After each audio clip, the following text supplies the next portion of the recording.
Hey, it's Jabbo. Welcome to BrickTsar, your home for vintage Lego. Oh, this isn't vintage. It's your home for Lego. It's actually, this is my home for Lego. And get your own home. So we're going to talk about parting out sets. So I'm going to part these out. I'm not going to do a video parting them out because, and I'm going to explain that because Ixeric, I think how you say, I don't know how you say your name, but asked about the Coliseum, because I did a video showing the Coliseum. Then I did a video showing the box of the Coliseum, the empty box of the Coliseum. And around that same time, I also parted out the Coliseum. I didn't build it because I got that. Why did I do that?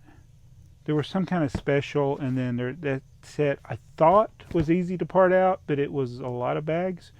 But it was a lot of the same parts, so it was a lot to part out, but it was a lot of good parts. But I only did one of them, and it's usually I like to do bulk part out. So like I got this set 11717. It's a classic set, and I think it's a good selection of parts. I mean, it's got some of the brightly colored parts, so I don't know how some of those would do, the purples, the pinks, but it's got, you know, your reds, yellows, grays, bright greens, lime green, dark gray. But it does have 123 different items that aren't in my store. So I'm going to part this out, and I'm going to show you how I kind of get started and why I think these are easier to part out than some sets. Like the Coliseum was very hard to part out, but this one's a lot easier. The first thing is you have to have Lamar's cutters. So if you don't have Lamar's cutters, it's going to be a lot harder. And I am wearing a Brick Stackers versus Clutchers shirt. So, I should explain. This is more of a video to explain why I don't do videos parting out. This is a parting out video to show you why I don't do videos parting out. Now, I have done them in the past. The thing is, parting out is not conducive, for instance, to live streams because it's a lot of noise. You could do a time lapse, but then you got to set it up where you can put the camera in a location that it's well lit, or the area that you're doing. And then usually I'm doing these in odd positions, because sometimes I'm doing it on the floor, sometimes I do it on this table. This I'll probably do upstairs on a card table while we're watching Doctor Who or Falcon and Winter Soldier, or a baseball game, watching the Braves play. Baseball is more conducive to partying out because you don't have to be looking at the screen the whole time. So it's just a lot of things that a lot of other people might be good at doing certain things, like doing a live stream of building a set. I don't do good with that because I mess up on the set and I mess up on the chat.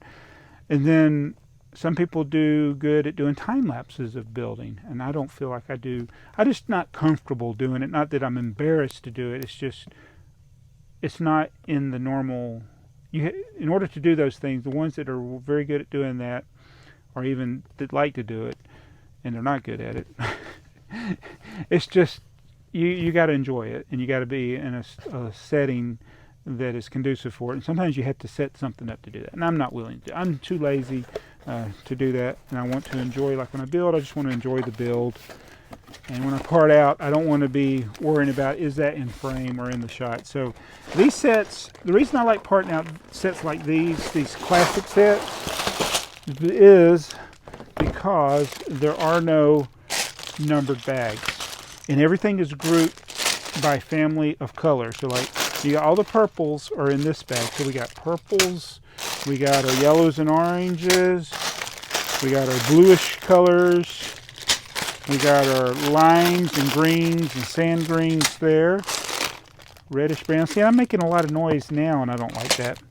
We got more different blues, pinks. These are more orange and red. That one was actually yellow and bright light yellow. Whites and grays, your base plates, your tans and browns, your more darker greens, and your blacks and dark grays. So there's 1, 2, 3, 4, 5, 6, 7, 8, 9, 10, 11, 12. So there's 12 bags plus the bag of base plates. And so what I normally would do is I'll take the box and I'll put a color in it. So there's 12, so I'll have 2 left over. So I'm going to leave out the two of the smallest ones. Actually, you know what? I'll leave out the greens. And so I'm going to open all of these up and then separate them into their color families and put them back in a box. And another thing is, so you can, if you use BrickTsar, you can go ahead and calculate what you're going to price everything at, and then you don't have to upload the whole thing at once. So usually what I'll do is I'll just part out the blues or the greens or whatever, and then I'll just upload those colors. That way I can kind of break it down all at once. I mean, you could do the whole thing at once, but that's the way I do it. And that way, if I can't part the whole set out in one day, I'll just do one of the colors. And this is so great because, you know, once you're done with this little bag of pink, that's all of the pinks. So it's so much easier to part out. So these, not having the numbered bags, it's the easiest to part out compared to numbered bags. Because numbered bags, you could have the same parts in any of the bags. So let me do all this and then I'll come back to you. Oh, the reality has hit. So this is all 10. It was 10 boxes. I don't even know if I said that at the beginning. 10 boxes. There's 1,500 pieces. Actually, a little over 1,500 pieces in each box. So this is over 15,000 pieces. And it looks like an overwhelmingly daunting task. But it would be if all these were all mixed up like they are in number bags, but they're not. So I'm going to do the easy part first, separate them, like I said, by color. But man, when you dump it all out like this, it's like, ooh, what have I gotten myself into? So I got everything separated by the bag and their colors. We left out these are 2 of the smaller bags. So the ones were these teals and medium blues, and then the one with the pinks. Those were the smaller ones. They'll be the easiest ones to part out probably. So we just set those out. So it only had 10 boxes and there were 12 different bags plus the base plates. Those will be easy. Leaving the instruction manuals in the bag. And the rest of them, like this has the black bricks. This one is the bluish bricks.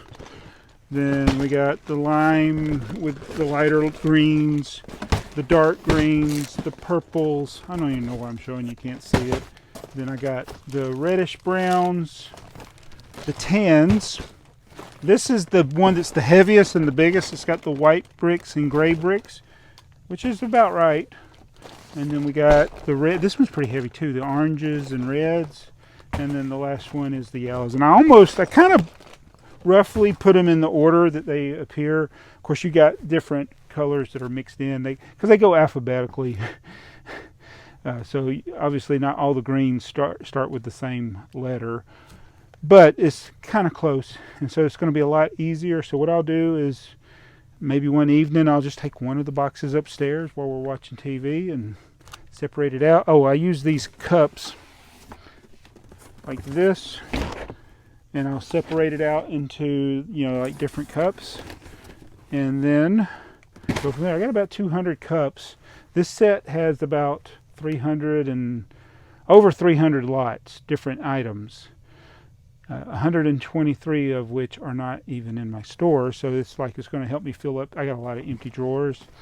And so again, this is just to show you the process of getting to where you're going to part out. The rest of it is I'm not going to show you this, but I would open this bag up and then see how many different parts are in it.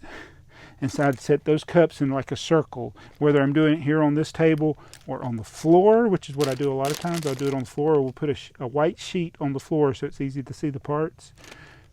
Yes, again, white background, easier to see, shockingly.